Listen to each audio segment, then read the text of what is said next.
All right, neighbors, since everyone's having a problem with their little flapper, let's go ahead and show you what I did. So you want to take this off. Now I already cut a little notch into this one, but I'm just going to show you what I did. So go down here, turn off the water.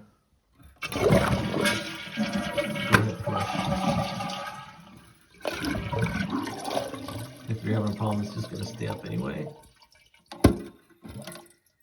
It makes it easier with the water out. Get one of these types of knives, box cutter or an X-Acto. This is what I use for more precision.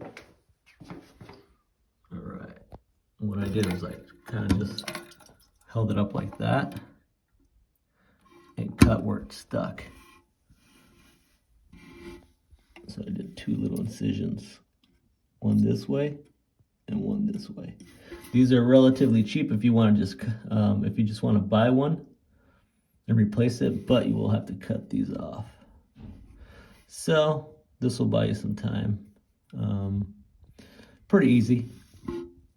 Just cut here, cut there, and turn the water back on.